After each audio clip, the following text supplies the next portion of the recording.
I wish YouTube had smell-o-vision, because if it did, you could smell the tone oozing from this neck blank.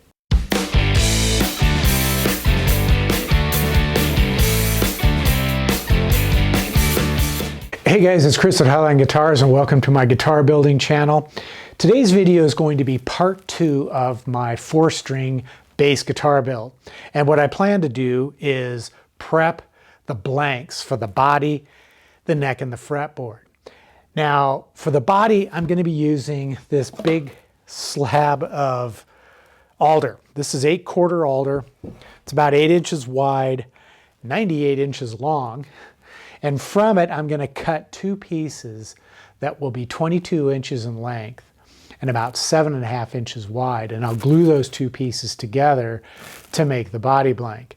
And for the neck and the fretboard, I'm going to be using this big slab of Eastern Rock maple. And this piece is, it's about 5.5 inches wide, and it's also about 98 inches long. So what I'll do is I'll cut a board that's 35 inches for the neck blank. And then for the fretboard blank, I'm going to cut a piece that's about 26 inches in length. So we need to get over and start cutting and processing this wood. Now, before I do that, I did want to mention a couple of things. I purchased this locally. Most all of the wood that I use for my guitar builds, I purchase locally. And I have several suppliers here in the Denver metro area that I'll go on a tour of the community, hitting all these different locations and see what's available. And the lumber supplier that I've been using the most recently, well, for the last several years, is Austin Hardwoods. And they always have a pretty good selection of hardwoods and exactly what I need for guitar building. And it's everything from really wild exotics, like I can get black limba, Padauk, Babinga, sapelli, mahogany, whatever, pretty much. Pau furrow, Indian rosewood, ebony, all those species of wood. There's several other suppliers that I'll use as well occasionally, but I rarely will buy my wood online. And really, there's only one online supplier that I've ever felt comfortable with, and that's Commercial Forest Products out in California. They've always had a good supply of wood available, and they know pretty well what the luthier world is looking for when it comes to wood. They supply a lot of the major guitar builders. So I know when there's a specific type of wood that I need that I can't find from my local suppliers, I'll check out CFP to see what they've got available. So I'll put a link to these different businesses down in the description below so you can go out and check what they have available. But what I really like about Austin Hardwoods is the wood is always absolutely bone dry. And that's fairly typical here in Colorado. The wood is always pretty dry, but I'll check it with my moisture meter. And this one is showing 4 to 3.8% moisture content for this piece of maple. And this piece of alder is right around 2.5 to 3% dry. So this wood is extremely dry, and I don't have to worry about it drying and then cracking or warping, twisting, or bending. In fact, another reason why I like to purchase my wood locally is I can check for flatness. And I don't like to use woods that are warped or twisted. You can use them as long as they're thick enough, because you can take a piece of warped or twisted wood, bolt it down to a sled, shim it, and then run it through your planer to get one side perfectly flat. Then you would take it off of that sled and run it back through the planer on the other side to get the other side planed flat in reference to the side you planed earlier. So, I mean, there are ways to do it. However, I like to just avoid that altogether and start out with a flat piece of wood.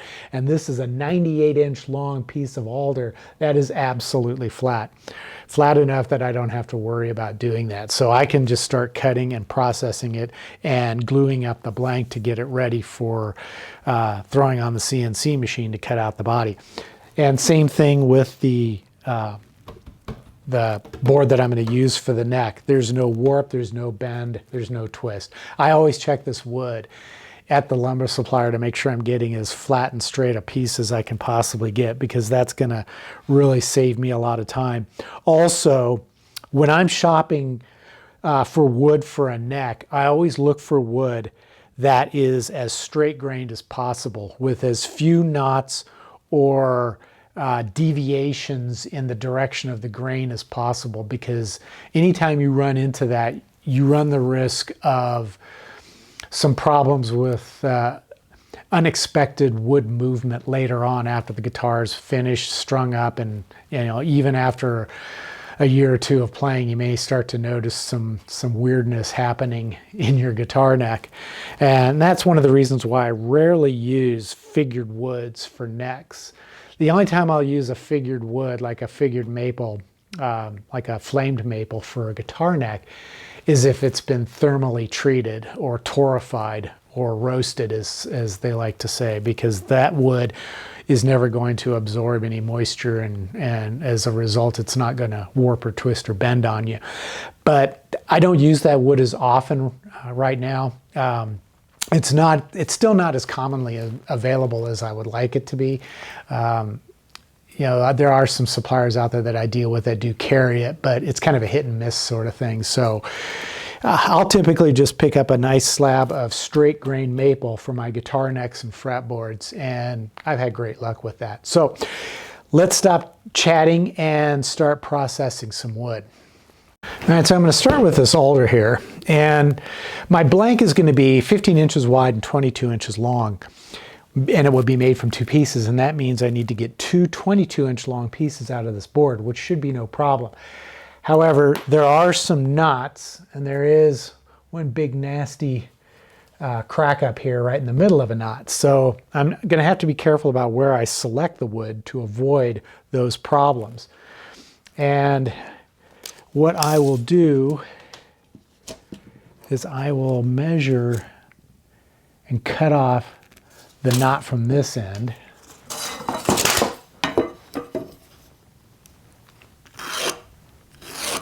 So I'll remove that, and then I will cut a 22-inch long piece, which is to about right here.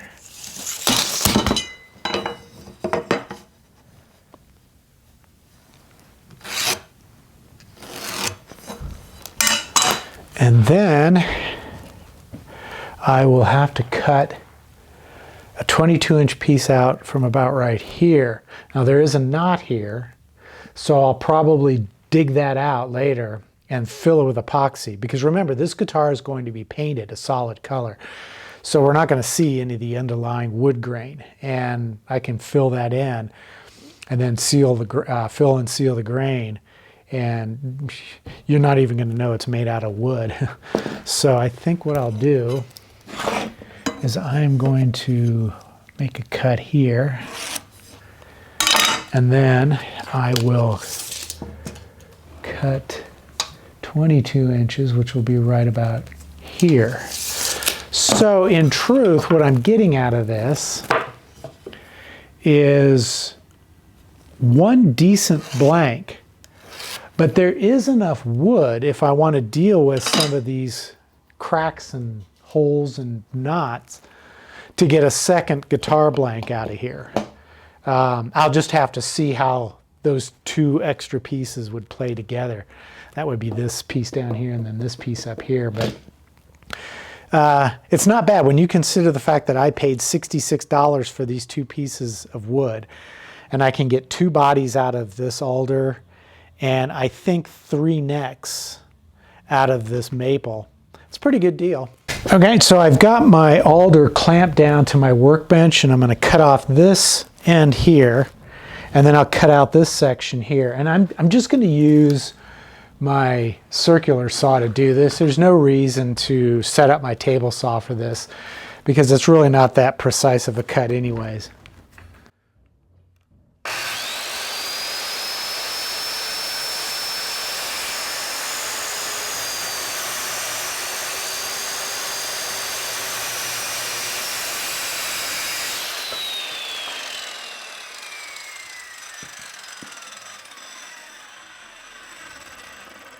Now the next cut is right here.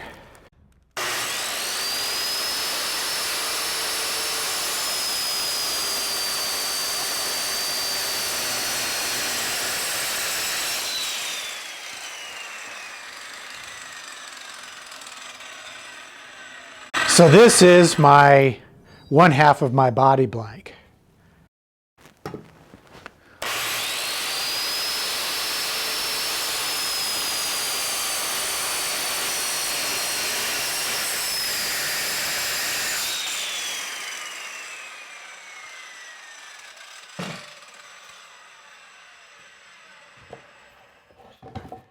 So that is how the body blank is going to be assembled. So what I need to do now is I need to plane the top and the back of both boards to get it to a final thickness of 1 3/4 inches. Okay, what I need to do now is figure out where I'm going to cut my neck blank from out of this piece of maple. And the blank needs to be 35 inches long. So I think the best section of this wood is from about right here all the way up through here. So I should be able to get a nice piece just right out of this section. So I'm going to mark it from about right here to right here, and that's my 35 inches. And I will cut that once again using my circular saw.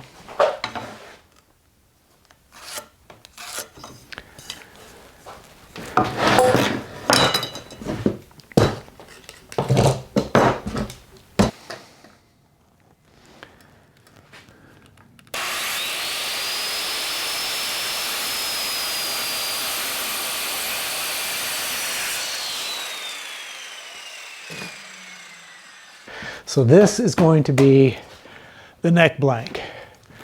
And what I'm going to have to do next is plane the surface, both sides, and get it down to a thickness of exactly 1 inch thick, because that's how thick my neck blank needs to be. All right, now, before I drag out my planer and my joiner to run all these boards through, I'm going to go ahead and process the piece I'm going to use for the fretboard. So I'm going to cut it to a width of about 4 inches wide and 26 inches in length and 1/4 of an inch thick. A little bit more than 1/4 of an inch thick because I'll run it through the planer to get it to its final thickness.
I'll leave these clamps in place for about 2 hours, and then I'll pull them off and I'll clean off the squeeze out.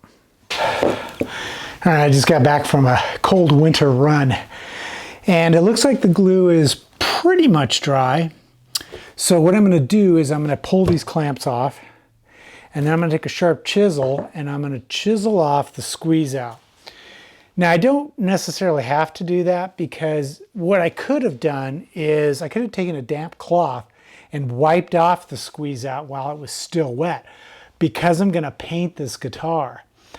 However, if I was going to dye it or stain it or put down a tinted clear, the best way to deal with the squeeze out is just to let it dry on the surface. Then you can slice it off with a chisel.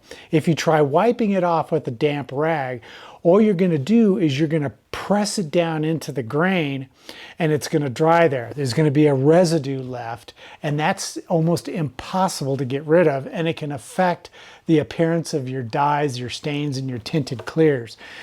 So it's best just to let it dry up to a point where it's a little bit soft, and not completely dry, but just a little bit soft, and then you can slice it off easily with a chisel, and I'll show you how I do that.